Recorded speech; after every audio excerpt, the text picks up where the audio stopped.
दोस्तों नमस्कार, मैं मुकुट भारद्वाज आपका मित्र हाजिर हूँ सनातन संत रिपोर्टर के साथ में। हम आज हैं भरतपुर जिले की वैर तहसील के भोड़ा गांव में और यहाँ हम सनातन, हमारा नाम चूंकि सनातन संत रिपोर्टर है तो हम सनातन की बात करने आए हैं। यहाँ हम एक ऐसे व्यक्ति के पास में आए, एक ऐसे सज्जन के पास में आए हैं जिसने सनातन की जो आधारभूत जो बात है उसको लेकर के अपनी आजीविका बनाया और उसको जन जन तक पहुंचाया और उसको बहुत दूर तक एक नाम और पहचान दी है। हमारे साथ हैं बनवारी, जो देशी इंडिजीनियस नस्ल की गिर गाय यहाँ पर रखते हैं और गिर गाय से संबंधित उत्पादों को वो आगे बेचते हैं और उससे वो सनातन के प्रचार में भी लगे हुए हैं। हमारे साथ है बनवारी, पूछते हैं बनवारी से। हाँ बनवारी जी, सबसे पहले तो आपका स्वागत है सनातन संत रिपोर्टर पर। नमस्कार, थैंक यू सो मच। अपना परिचय दीजिए। मेरा नाम है बनवारी लाल महुलिया। मैं भोंडे गांव वैर तहसील भरतपुर डिस्ट्रिक्ट का राजस्थान का रहने वाला हूं। यहां पर मैं पिछले 2017 से इंडोजीनियस काव, जो कि गिर ब्रीड की काव है, उसके ऊपर पिछले 2003 और 3-4 मतलब 7-8 साल से मैं काम कर रहा हूँ। इस काम में काफ़ी मज़ा आ रहा है और ये इस काम से लेके सारी की सारी व्यवस्थाएं मेरी काफ़ी अच्छी होती जा रही है। अच्छा बनवारी जी, आप हमारे दर्शकों को ये बताओ कि गाय की सेवा करने की और गाय को अपनी आजीविका का साधन बनाने की बात आपके मन में कहाँ से और कैसे आई? ये एक डॉक्टर वंदना शिवा मैम के थ्रू मैं 2016 में, डॉक्टर वंदना शिवा मैम इस पृथ्वी पे बहुत बड़ा एनवायरमेंटलिस्ट है वो, तो उनके आधार में मैं उनकी एक सेमिनार में गया था। बहुत टाइम हो गया, 2016 में।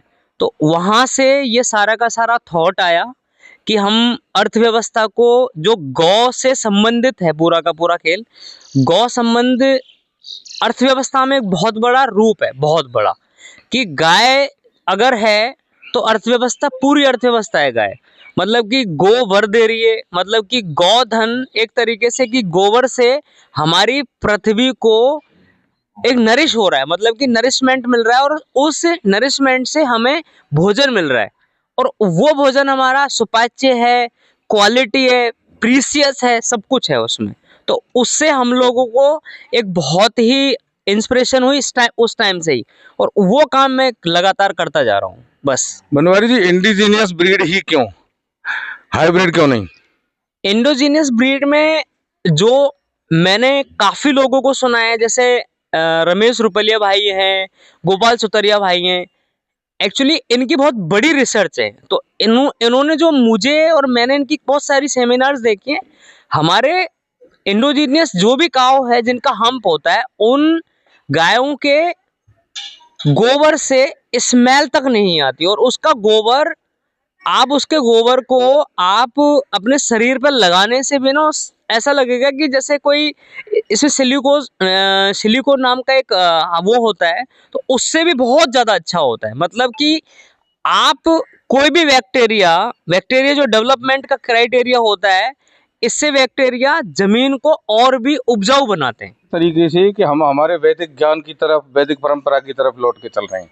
नहीं, हमको मतलब कोई रास्ता नहीं बचा है, हमको उस वैदिक काल की तरफ, एक पुरान तत्व की तरफ अपने को आना ही पड़ेगा, और कोई दूसरा चारा ही नहीं है। अगर पृथ्वी को बचाना है तो वैदिक रूप में आना ही पड़ेगा, वैदिक सारी की सारी व्यवस्थाएं बनानी ही पड़ेंगी, उसका दूसरा कोई तोड़ ही नहीं है। ये है दोस्तों, ये थे मेरे साथ गौ सेवक, गौ पालक या गौ आधारित उत्पादों के व्यापारी, क्या कहें इनको, बनवारी। आपने बनवारी जी से जाना कि उन्होंने कैसे गाय को अपनी आजीविका का साधन बनाया और पृथ्वी के वातावरण को शुद्ध करने की दिशा में इसको इन्होंने अपना साधन बनाया। हम मिलेंगे आपसे अगले वीडियो में और भी विस्तृत जानकारी के साथ। तब तक जय श्री राम, अपना बहुत ख्याल रखिएगा।